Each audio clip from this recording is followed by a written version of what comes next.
Lastly, we're going to move down here to the center at the point of our triangle, and we're going to take some of this blue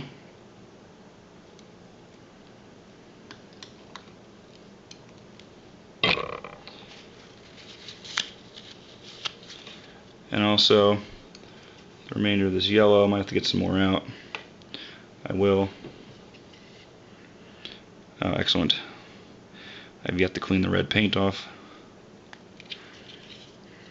the cap. Alright, squeeze some yellow just like that. Alright, see how we don't do there.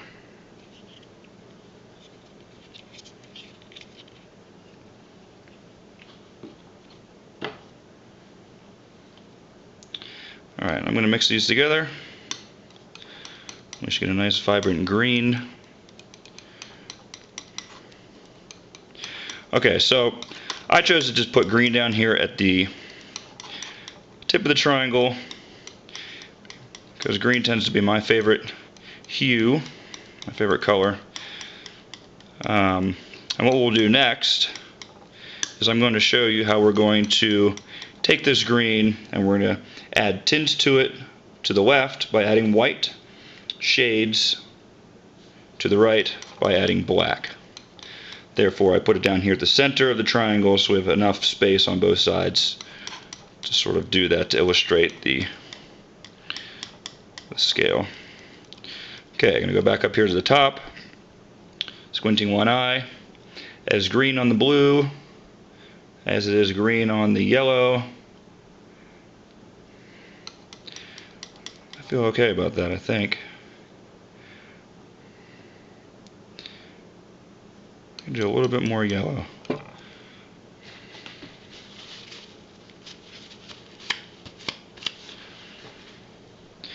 It's also nice, some people maybe get a little bit concerned about the paint on their skin. You can wear latex gloves if you'd like. I've already got paint on my rag hand. So if that concerns you, it is acrylic paint. It will wash off with soap and water. But who's to say, once the paint leaves the palette knife or the palette, where it will travel from there? Paint tends to get a lot of places it should not go. Okay, we're going to settle with this, I'm pretty sure. Yes, I do like. Okay, excellent.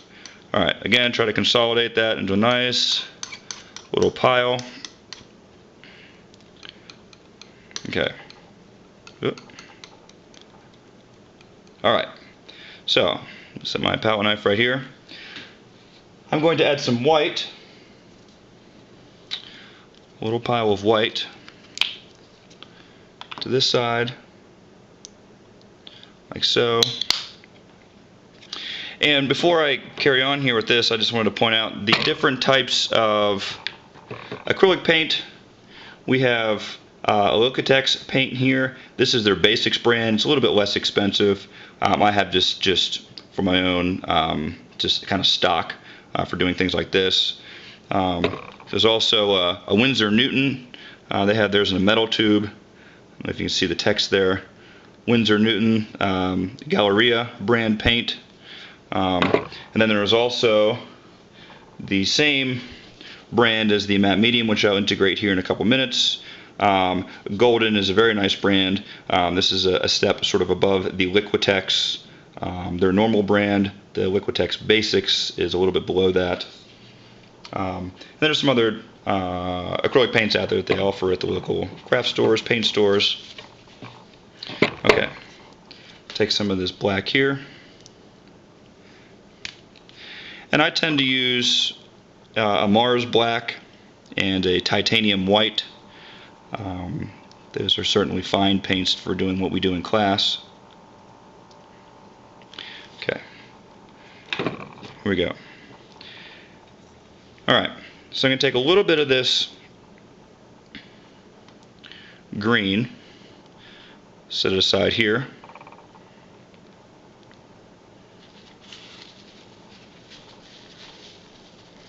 Wipe off my palette knife, pull a little bit of this white, mix it in. Okay, And this is just a breakdown from here on out. You're just splitting the difference of all these tints, shades, middle values. You want to use the colors. You want to use, I'll refer to them as parent colors. You want to use the parent colors as a background basis for your contrast. So what I'm going to do now is I want to find, now this is arbitrary, this green. I don't have any set plan for the tint value. I'm just mixing it to illustrate how this is done.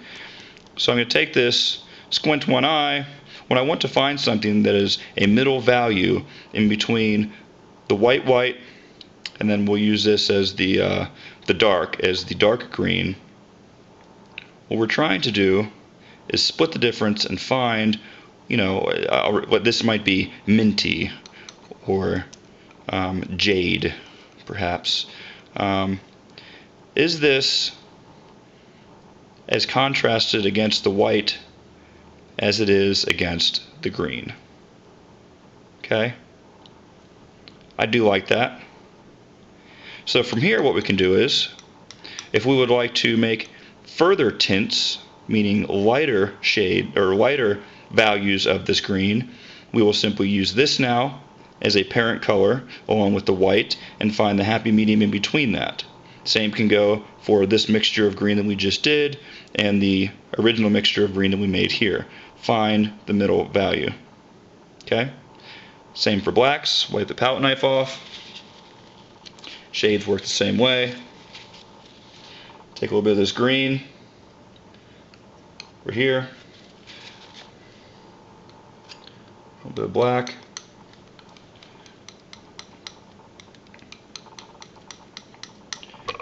Now this might not be able to see this too well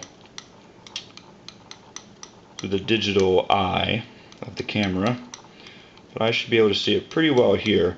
I have a muddy dark green, and again we're just trying to find the happy medium.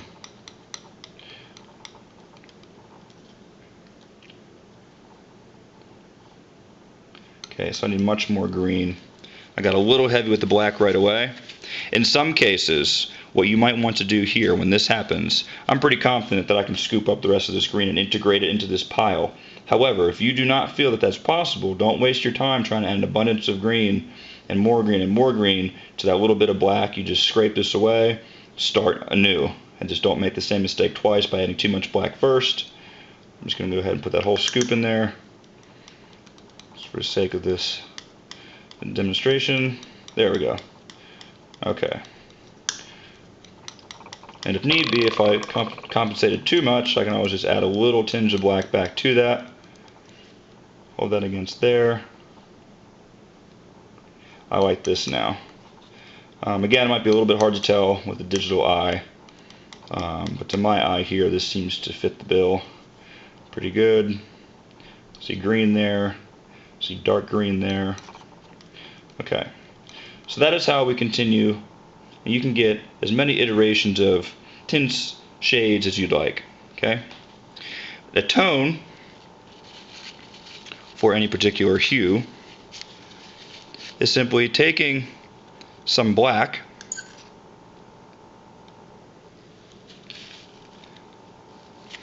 taking some white, mixing them together, and finding the middle gray that exists between the parent colors black and white. Let us say, for the sake of this argument here, that this is a true middle gray. It actually works pretty well. It's not terrible. Okay, and then to make tones, all you're simply doing will be adding this gray into this green in such a way that you have a range of grays. Again, you will then substitute new parent colors. You will have this green and this gray, or for that matter, you could have this green and that gray. anything you're trying to find the true value. If you're creating range of scale or value, you're just going to split the difference. Okay? And that should be a way to keep you on track from there. Okay, now, so I just showed you how to mix a middle gray right here with white and black. Now I'm going to show you, let us go ahead and we will take and mix neutral grays, or browns arguably, and we will, let's go ahead and mix, I'll mix it over here, let's go ahead and mix the two color complements, blue and orange, right over here, and I will show you what happens with that, and we will get what is referred to as a neutral gray.